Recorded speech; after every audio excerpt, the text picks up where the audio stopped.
reformará, mudará o exército de 1870. Tem um raciocínio interessante aí, né? Um homem que ama, vamos pensar aqui, a Amazônia, por ela ser, aliás, uma fonte de grãos e de carne, de tudo que ela produz, certo? Perdoará o modelo de desenvolvimento insustentável que se fez até agora.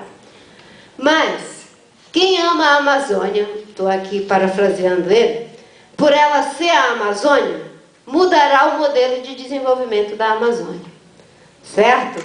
Acho que isso nos diz o quanto nós precisamos inverter o nosso pensamento aqui. Nós vamos ter que amar o planeta por ser o único lugar que nós temos para morar. Se nós não fizermos esse raciocínio, nós não vamos encontrar energia psíquica, moral e ética para fazer a mudança, né? O processo de gestão política adequado exige a participação e o controle qualificado da sociedade. Essa ideia de controle social dá trabalho, mas é a melhor forma de implementar políticas públicas. Agora nós temos que fazer uma diferença entre participativo e participatório. O participatório é quando a gente junta todo mundo, alguém já sabe qual é o final da reunião, com todo respeito pelos diplomatas, porque não se pode fazer comparação entre coisas diferentes. Na diplomacia, como é que a gente faz?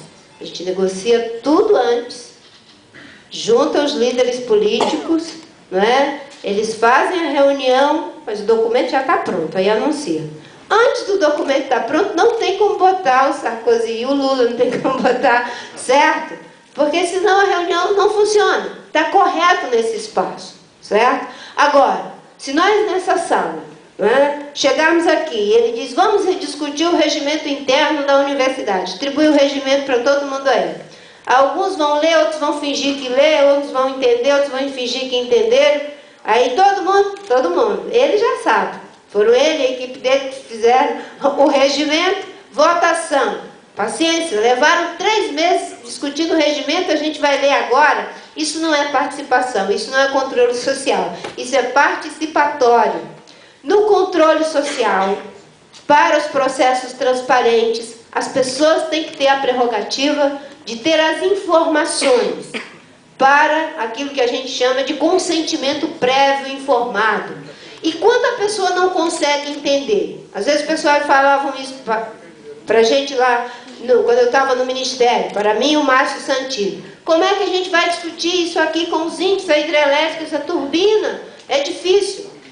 Se não tem como entender, crie uma metodologia, crie um meio até que a pessoa entenda, porque é isso que diz, né, a legislação no âmbito da OIT, que as comunidades indígenas, para tomar a decisão, elas têm que ter as informações, têm que ter os meios para compreender, para poder decidir em relação às suas comunidades. Então, esse período exige transparência, controle social, participação qualificada.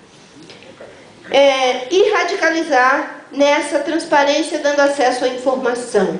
Eu vou citar o exemplo do plano de combate ao desmatamento. Nós criamos um sistema de monitoramento em tempo real. Esse sistema de monitoramento em tempo real era para orientar as políticas públicas. Nós, o Ministério da Justiça, o Ministério da Defesa. Mas o que é que nós fizemos? Nós propusemos ao Ministério de Ciência e Tecnologia que disponibilizasse também para a academia, para as ONGs e para quem se cadastrasse no sistema, inclusive a mídia.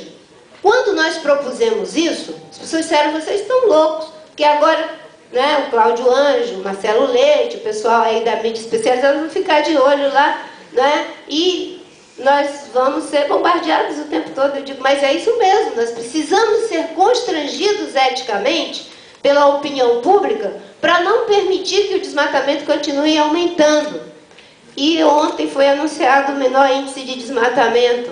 Será que se tivesse continuado, como sempre foi, no final do ano, quando tudo já havia sido consolidado, aí num ritual macabro, a gente aparecia, o ministro do Meio Ambiente com a forca, a corda no pescoço, ninguém queria ficar perto do coitado, o técnico do INPE bem científico, que dizia, aqui são os dados, pessoal, eu sou cientista, eu estou analisando os dados, como vocês, não joguem pedra em mim, certo? E o infeliz do ministro do Meio Ambiente lá para dar explicação porque que o desmatamento aumentou. Só que quem fez o desmatamento aumentar não foi ele, foi a ação da agricultura, do transporte, de construção de hidrelétrica e assim por diante. Nós mudamos a lógica, é todo mundo na mesa. O processo vai ser coordenado pela Casa Civil e nós vamos trabalhar as ações executivas. Alguém dizia, mas vocês vão carregar a carga e ainda quem vai coordenar é outra. Eu digo, é isso mesmo. Porque o Ministério não tem poder de convocação dos outros setores. O ministro não convoca os outros. Quem convoca ou é o presidente ou é o chefe da Casa Civil. Mas nós não queríamos os louros, queríamos os resultados. Não é? Isso é o exercício de estabelecer novos processos de gestão, é fazer política de país, não é ficar fazendo política de autopromoção. Quando você fica fazendo política de autopromoção, é a pior forma de se promover. Porque você não promove o interesse público e, com certeza, você vira um mau gestor. Quarto e último desafio. Estabelecer diretrizes para a política econômica apropriada à economia de baixo carbono. O que é isso? Atualizar os indicadores econômicos, manter as conquistas obtidas nos últimos 16 anos. Quando eu falo últimos 16 anos, eu estou falando de Lula e de Fernando Henrique mesmo. Conquistas. Os erros, o que falta, nós temos que continuar fazendo. Temos que criticar naquilo que precisa ser criticado, mas reconhecer naquilo que precisa ser reconhecido. Algo que salta aos olhos, né? Temos estabilizado a economia brasileira, atravessar essa crise. Isso começou com o Plano Real. Responsabilidade fiscal, controle da inflação, valorização, enfim, da nossa economia. E ainda o presidente Lula foi capaz de promover a inclusão social. Os dados da PNAD nos dão conta de que saímos de 40 milhões de pobres para 25 milhões. Óbvio que os 25 milhões são inaceitáveis, isso precisa continuar. Mas os 15 milhões que nós conseguimos reduzir, isso precisa ser mantido. Construir bases para uma nova economia de baixo carbono. Essencial para a competitividade do Brasil no cenário internacional. Competitividade e carbono, o que é que tem a ver com isso? Nós somos produtores de minério, matéria-prima, na maior parte. Não agregamos valor, não processamos aqui no Brasil. Daqui a pouco o nosso minério vai ser taxado em função, não é, das emissões de CO2.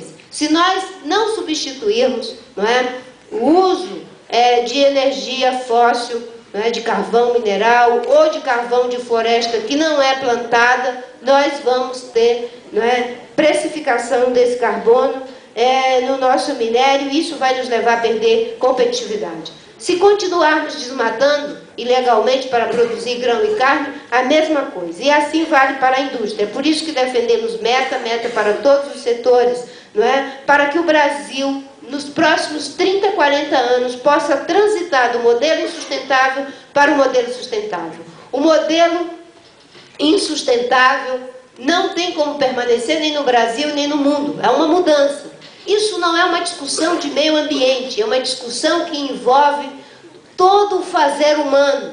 Eu digo, como o Cristóvão, usando as palavras dele, não se trata de uma militância isolada, é uma militância civilizatória. É todo mundo ao mesmo tempo. Agora, é um novo fazer, não é? É um novo fazer do homem na relação consigo mesmo, na relação com os outros homens, na relação com a natureza. Para concluir, eu já recebi uns 3 bilhetinhos aqui dizendo que só é até 11 horas. Então, e tem pelo menos algumas perguntas. Para concluir, não é? Eu acho que nós vamos ter que atravessar esse século com essa equação a ser resolvida, tendo muito claro, não é? Que o ser humano, quando ele é colocado diante de desafios que são viscerais, e a perda da liberdade Talvez seja uma das coisas mais viscerais que nós temos que nos deparar. Porque